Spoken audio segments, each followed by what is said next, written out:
Bismillahirrahmanirrahim. Assalamualaikum warahmatullahi wabarakatuh. Tabibun. Perkenalkan, kami dari kelompok 3. Saya Hudayfa. Saya Diki Bastian. Saya Ania Zara. Saya Indri Rahayu. Saya Rini Natasha. Saya Widi Astuti. Saya Amanda Purbadamara. Saya Elisa Fitri.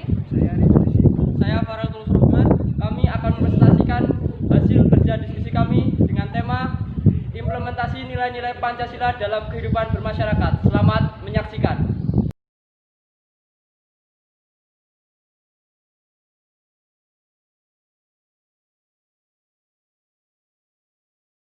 Assalamualaikum warahmatullahi wabarakatuh. Perkenalkan, nama saya Farel Tulus Rahman, NPM 2020 464 03018. Di sini saya sebagai kelompok 1 akan mempresentasikan slide yang pertama, yaitu pengertian Pancasila secara etimologis dan historis. Pada poin pertama, pengertian Pancasila secara etimologis. Secara etimologis, kata Pancasila berasal dari Pancasila yang memiliki arti secara harfiah dasar yang memiliki 5 unsur. Kata Pancasila mula-mula terdapat dalam kepustakaan Buddha di India. Dalam ajaran Buddha terdapat ajaran moral untuk mencapai nirwana dengan melalui samadhi, dan setiap golongan mempunyai kewajiban moral yang berbeda. Ajaran moral tersebut adalah Dasasila, Saptasila, dan Pancasila. Poin yang kedua yaitu pengertian Pancasila secara historis. Secara historis, perumusan Pancasila sebagai dasar negara tidak terlepas dari sejarah perjuangan bangsa Indonesia untuk merebut kemerdekaan. Dasar negara Republik Indonesia disebut dengan istilah Pancasila 1 Juni 1945, Insinyur Soekarno, strip, sidang BPU PKI 1, sama dengan hari lahirnya Pancasila 22 Juni 1945. Panitia 9 Jakarta, Carter. Naskah pembukaan alinea 4, pembedaan 18 Agustus 1945, strip sidang PPKI.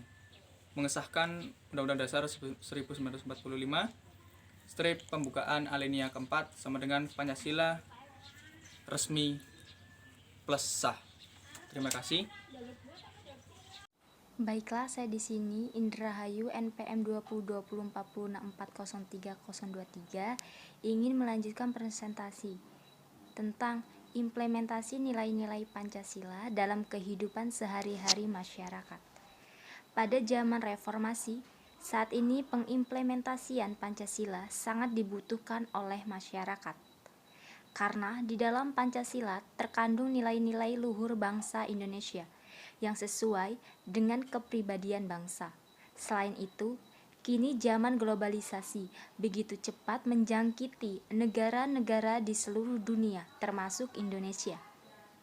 Gelombang demokratisasi, hak asasi manusia, new liberalisme, dan serta new konservatisme dan globalisme bahkan telah memasuki cara pandang dan cara berpikir masyarakat Indonesia. Implementasi Pancasila dalam kehidupan bermasyarakat pada hakikatnya merupakan suatu realisasi praksis untuk mencapai tujuan bangsa. Adapun pengimplementasian tersebut dirinci dalam berbagai macam bidang, antara lain Polesosbudhankam. Selanjutnya, implementasi di bidang politik. Pembangunan dan pengembangan bidang politik harus mendasarkan pada dasar ontologis manusia. Hal ini didasarkan pada pernyataan objektif bahwa manusia adalah sebagai subjek negara. Oleh karena itu, kehidupan politik harus benar-benar merealisasikan tujuan demi harkat dan martabat manusia. Pengembangan politik negara, terutama dalam proses reformasi dewasa ini harus mendasarkan pada moralitas sebagaimana tertuang dalam sila-sila Pancasila dan esensinya. Sehingga praktek-praktek politik yang menghalalkan segala cara harus segera diakhiri. Terima kasih. Implementasi Pancasila dalam bidang ekonomi. Di dalam dunia ilmu ekonomi terdapat istilah yang kuat dan yang menang, sehingga lazimnya pengembangan ekonomi mengarah kepada persaingan bebas dan jarang mementingkan moralitas kemanusiaan. Hal ini tidak sesuai dengan Pancasila yang lebih tertuju kepada ekonomi, yaitu ekonomi yang humanistik, yang mendasarkan kepada ketujuan kesejahteraan rakyat secara luas. Pengembangan ekonomi bukan hanya mengejar, melainkan demi kemanusiaan, demi kesejahteraan seluruh rakyat, maka sistem ekonomi Indonesia di atas kekeluargaan seluruh bangsa. Pada pasal 33 setelah amandemen 2002, perekonomian yang berdasarkan asas kekeluargaan ditulis sebagai usaha bersama. Negara menguasai cabang-cabang produksi yang penting bagi hajat hidup yang orang banyak. Perekonomian nasional diselenggarakan dengan prinsip kebersamaan di atas dasar demokrasi, ekonomi, efisiensi, berkeadilan, berkelanjutan, berwawasan, lingkungan kemandirian, dan menjaga keseimbangan, kemajuan, dan kesatuan ekonomi nasional. Kelebihan sistem ekonomi Pancasila adalah yaitu hak milik perorangan diakui selama pemanfaatannya tidak diakui, selama pemanfaatannya tidak bertentangan dengan kepentingan masyarakat, potensi inisiatif dan kreasi setiap warga negara dapat dikembangkan sepenuhnya selama tidak merugikan kepentingan umum. Tujuan sistem ekonomi Pancasila ini, apapun sistem ekonomi yang dianut oleh suatu negara tertuju, tentu ada tujuan yang diharapkan dan dapat tercapai oleh sistem ekonomi yang dianut tersebut, diantaranya seperti ada 3 bagian, yaitu kemakmuran dan kesejahteraan masyarakat, yang kedua pertumbuhan ekonomi, dan yang ketiga kestabilan ekonomi dengan kesempatan kerja yang luas. Nah, implementasi dalam bidang sosial budaya yaitu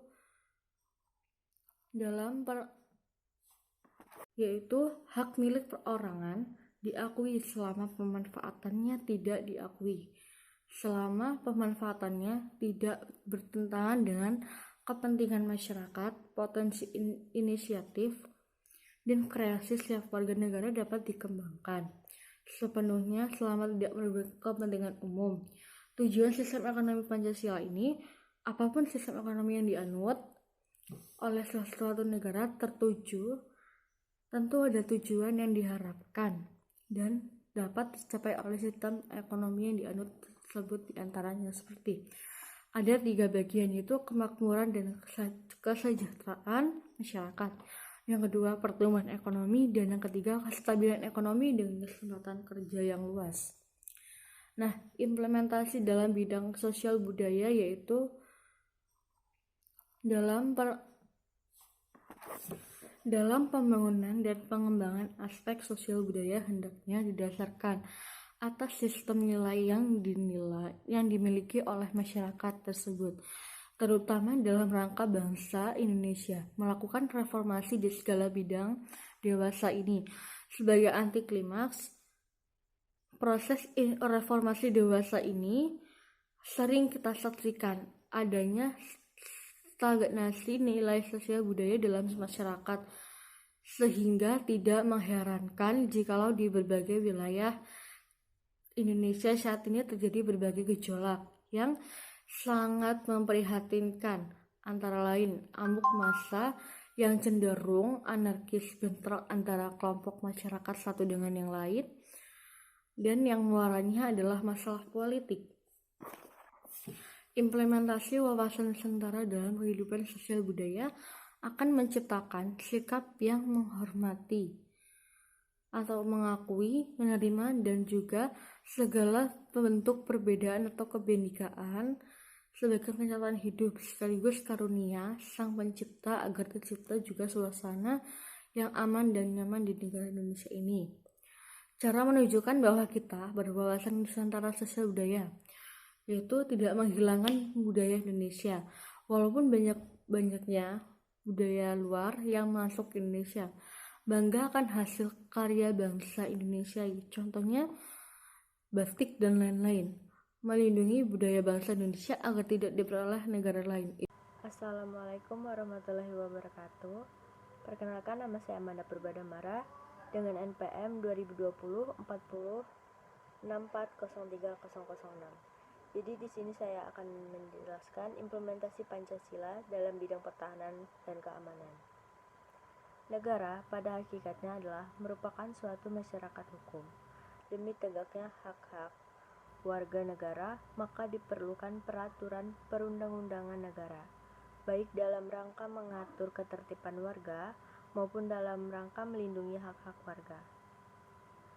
Yang selanjutnya, implementasi nilai-nilai dari sila-sila Pancasila adalah sebagai berikut. Yang pertama, implementasi nilai sila yang pertama. 1. Beriman dan bertakwa, yaitu secara sadar patuh melaksanakan perintah Tuhan. Setiap umat harus mempelajari agama dan mengamalkannya. Yang kedua, walaupun berbeda agama, rakyat Indonesia harus dapat bekerja sama dalam bidang sosial perekonomian dan keamanan lingkungan.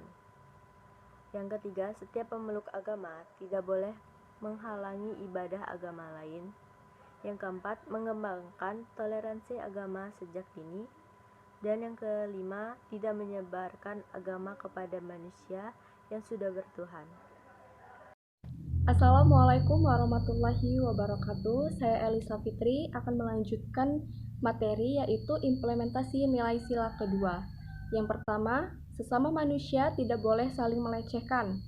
Kedua, sesama manusia punya rasa memiliki atau mau berkorban. Ketiga, menjaga keseimbangan antara hak dan kewajiban. Keempat, tidak semena-mena terhadap orang lain. Kelima, mengakui adanya masyarakat majemuk, melakukan musyawarah dan kompromi, mempertimbangkan moral, berbuat jujur dan tidak curang. Keenam, gemar kegiatan kemanusiaan, yaitu seperti kegiatan donor darah, menyantuni anak yatim, dan lain-lain. Ketujuh, mentaati hukum dan tidak diskriminasi.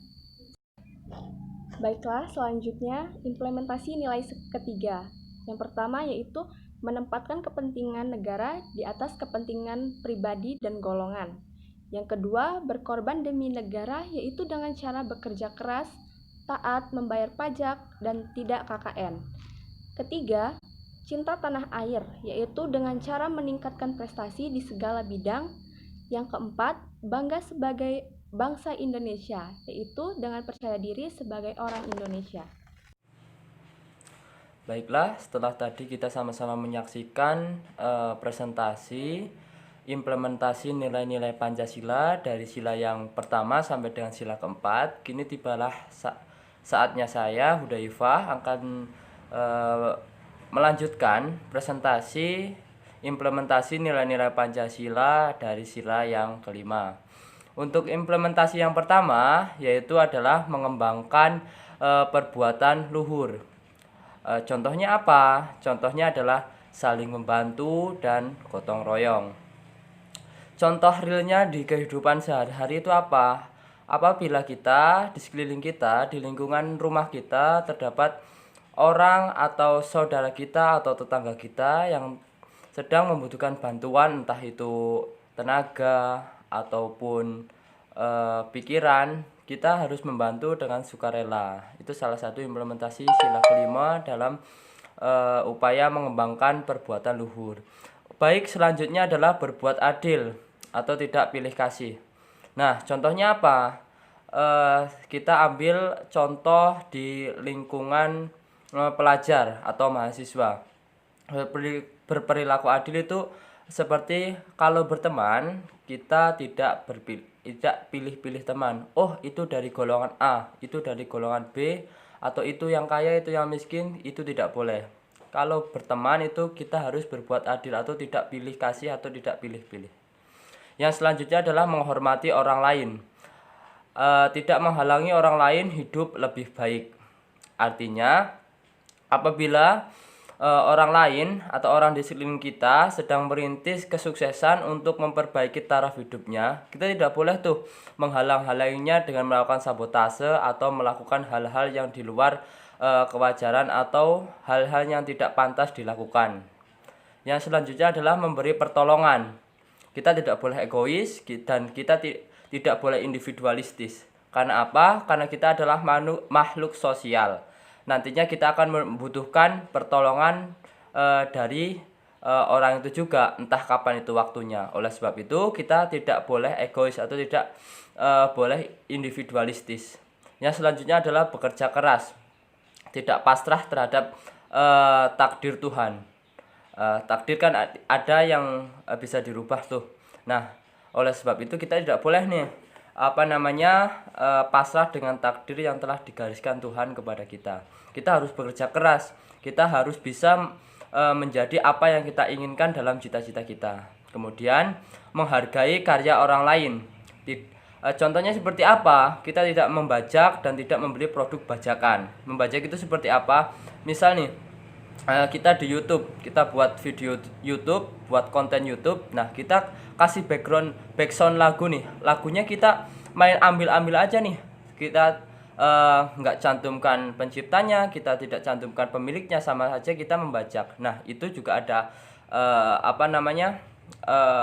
hukumnya loh, aturan hukumnya atau pagar hukumnya.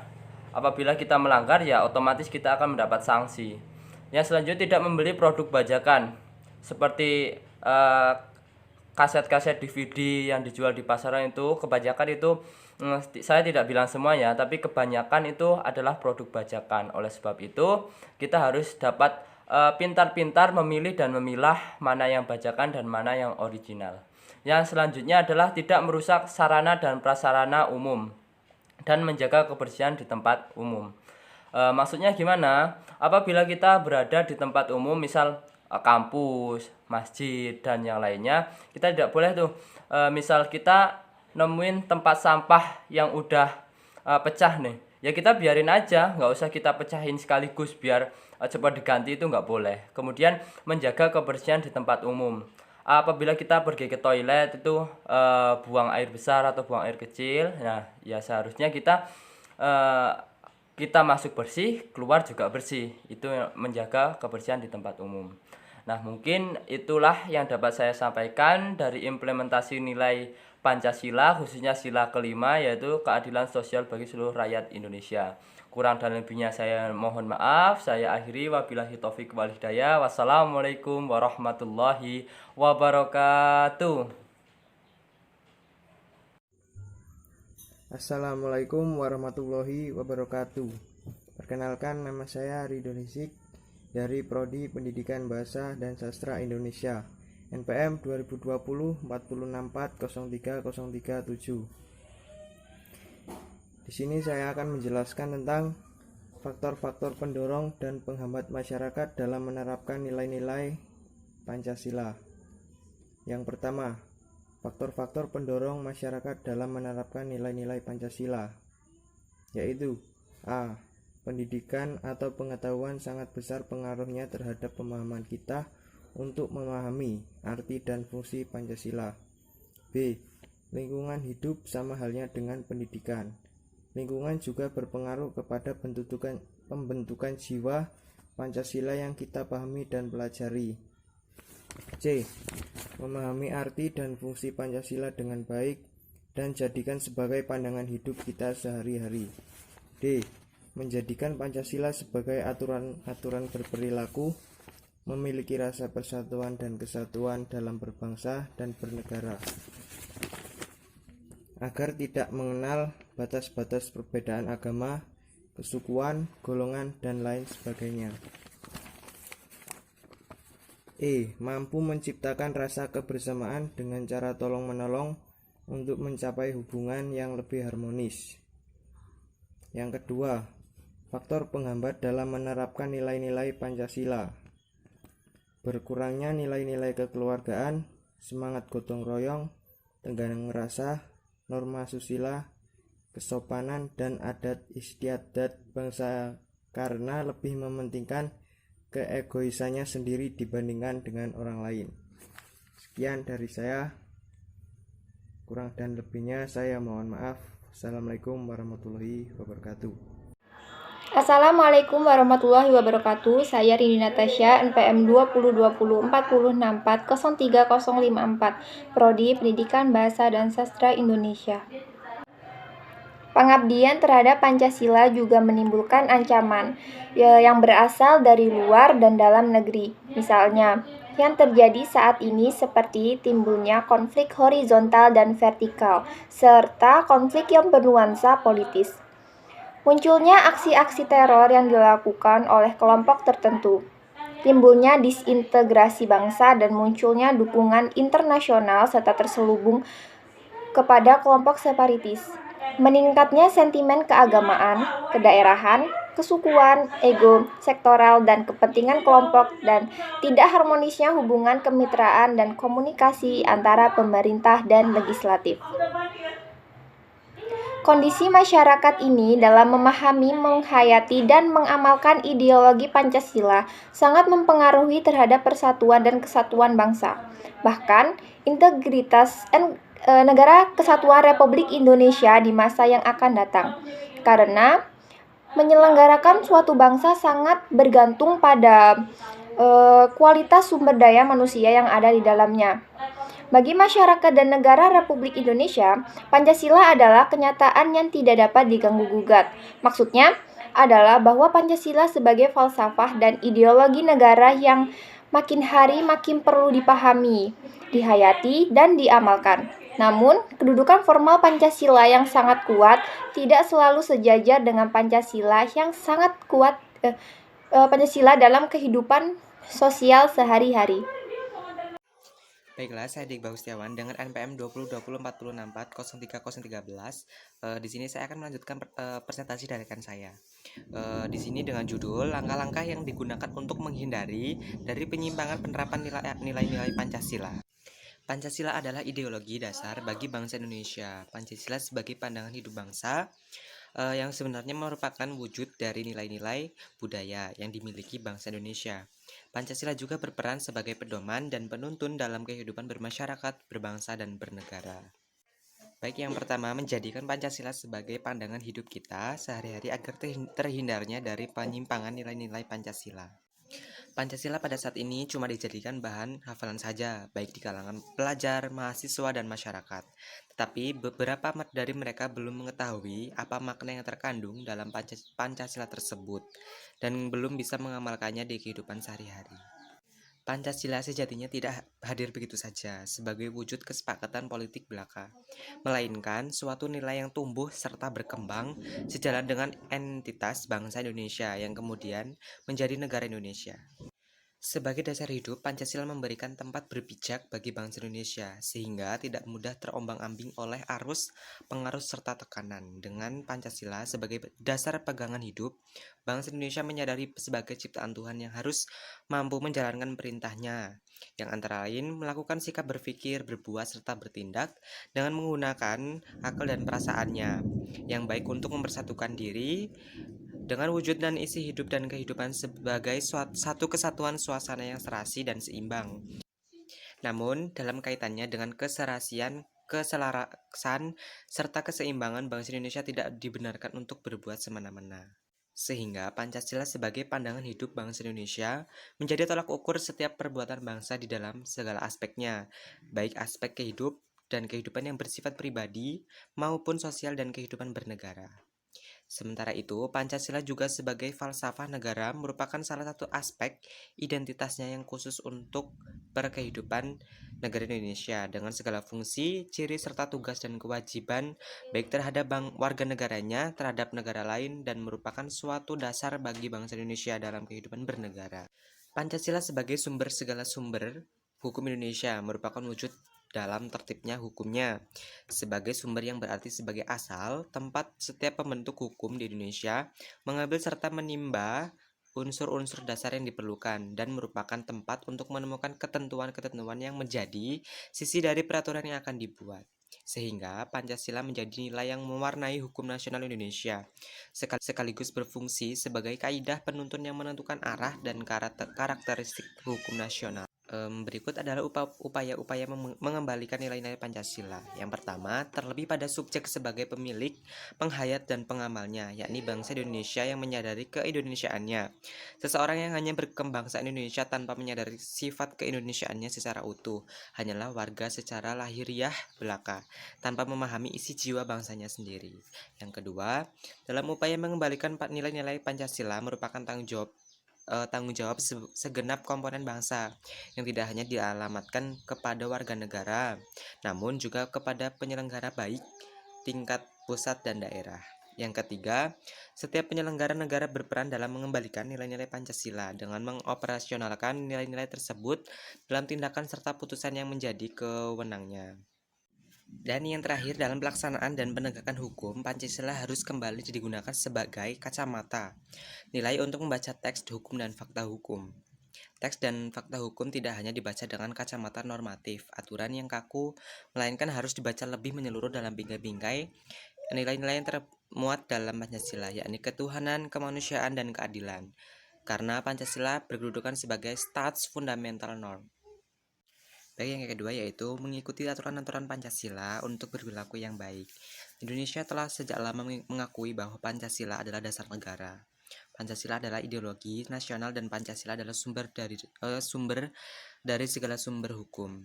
Sebagai dasar negara, Pancasila mengandung makna-makna nilai yang terkandung di dalamnya menjadi pedoman atau dasar kehidupan berbangsa dan bernegara. Dengan diletakkannya Pancasila sebagai sumber tertinggi dan sumber tertib hukum mengandung makna bahwa pembentukan perundang-undangan atau produk hukum lain harus berlandaskan Pancasila. Hal ini karena Pancasila memiliki 3 nilai dalam pembentukan perundang-undangan, yaitu pertama, nilai dasar yaitu asas-asas yang diterima sebagai dalil dan sedikit banyaknya mutlak. Nilai dasar Pancasila tersebut adalah ketuhanan, kemanusiaan, persatuan, nilai kerakyatan, dan nilai keadilan.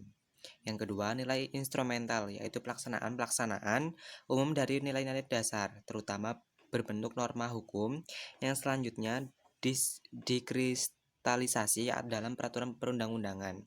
Yang ketiga, nilai praktis, yaitu menilai sesungguhnya dilaksanakan dalam kenyataan yang berasal dari nilai dasar dan nilai instrumental, sehingga nilai praktis sesungguhnya menjadi batu uji apakah nilai dasar dan nilai-nilai instrumental benar-benar hidup dalam masyarakat Indonesia. Oleh karena itu, kita harus mengikuti aturan-aturan yang ada dalam Pancasila agar menjadi warga masyarakat yang berperilaku baik. Baik, yang ketiga yaitu memiliki rasa persatuan dan kesatuan dalam bernegara dan agar tidak mengenal batas-batas perbedaan agama, kesukuan, golongan, dan lain sebagainya. Ada beberapa upaya yang dapat dilakukan kita sebagai penduduk Indonesia untuk menjaga keberagaman suku, agama, ras, dan golongan, yaitu dengan mengembangkan sikap, menghargai perbedaan nilai dan norma sosial di masyarakat. Agar keberagaman dalam masyarakat tidak menjadikan faktor penyebab terjadinya benturan dan perpecahan yang berujung pada sebuah konflik, maka dibutuhkan sikap toleransi, saling menghargai dan menghormati. Sebagai makhluk individu sekaligus sosial, dituntut mampu menjalin hubungan dengan orang lain untuk memenuhi kebutuhannya. Dan di dalam pemenuhan tersebut bisa saja memenuhi benturan antar kelompok, golongan atau masyarakat umum yang baik berkaitan dengan suku, ras, agama maupun golongan. Itu saja yang dapat saya sampaikan. Sekian. Assalamualaikum warahmatullahi wabarakatuh. Saya Widi Astuti, NPM 20204064030052. Di sini saya akan melanjutkan presentasi dari pemateri sebelumnya, yaitu tentang penerapan dan pelaksanaan di masyarakat. 1. Bangsa Indonesia sejak dahulu sebagai bangsa yang religius, percaya akan adanya zat yang maha kuasa, dan sejarah nenek moyang kita ketahui bahwa kepercayaan kepada Tuhan itu dimulai dari bentuk dinamisme, yaitu serba tenaga, lalu animisme, yaitu serba arwah, kemudian menjadi politisme, yaitu serba dewa. dan akhirnya menjadi monoteisme atau kepercayaan dan perbedaan upacara-upacara ritual keagamaan. Yang kedua, sejak dahulu Indonesia berkeyakinan bahwa pada hakikatnya semua manusia dilahirkan sama. Dan karena itu, yang hidup dan menikmati kehidupan sepenuhnya watak bangsa Indonesia yang sebenarnya tidak menyukai perbedaan perihal martabat yang disebabkan karena perbedaan warna kulit, daerah, keturunan, dan kasta, seperti yang terjadi di masyarakat feodal. Kemudian yang ketiga, karena pengaruh keadaan geografisnya yang terpancar antara wilayah dengan wilayah yang lainnya, antar satu pulau dengan pulau lainnya, maka Indonesia terkenal mempunyai banyak perbedaan yang beraneka ragam, sejak dari perbedaan bahasa daerah, suku, bangsa, adat istiadat, kesenian, dan kebudayaan atau bhinneka. Tetapi karena mempunyai kepentingan yang sama, maka setiap ada bahagianya yang menguncang dari luar selalu menimbulkan kesadaran bahwa dalam kebhinekaan itu terdapat ketunggalan yang harus diutamakan. Kesadaran kebangsaan berbeda, yaitu sebagai bangsa Indonesia. Selanjutnya yang keempat, ciri khas yang merupakan kepribadian bangsa dari berbagai suku bangsa Indonesia adalah adanya prinsip musyawarah di antara warga masyarakat sendiri dalam mengatur tata kehidupan mereka. Sedang kepala desa, kepala suku, dan sebagainya merupakan pamong atau pembimbing mereka yang dipilih dan dari antara mereka sendiri. Prinsip musyawarah dan masyarakat yang merupakan inti dari kerakyatan telah dipraktikkan dalam kehidupan masyarakat adat seperti desa marga, kurnia, nagori, benua, dan sebagainya. Kemudian yang kelima, salah satu bentuk khusus dari kerakyatan ialah kerakyatan di bidang ekonomi yang dirumuskan sebagai keadilan atau kesejahteraan sosial bagi rakyat Indonesia. Asas ini sudah dikenal berabad-abad lamanya, yang sisanya masih dapat kita jumpai dalam masyarakat, terutama di desa, yaitu kebiasaan tolong-menolong antar sesama masyarakat, gotong royong dalam permusyawaratan kepentingan bersama, atau membantu menolong seseorang yang sangat membutuhkan, seperti materialistik, kapitalisme, dan individualisme. Sama sekali tidak disukai oleh bangsa Indonesia karena tidak memungkinkan tercapainya keadilan atau kesejahteraan sosial. Mungkin itu saja yang bisa saya sampaikan, kurang dan lebihnya saya mohon maaf. Saya akhiri, wassalamualaikum warahmatullahi wabarakatuh. Sekian presentasi dari kelompok kami, kurang dan lebihnya kami mohon maaf. Kami akhiri. Wassalamualaikum.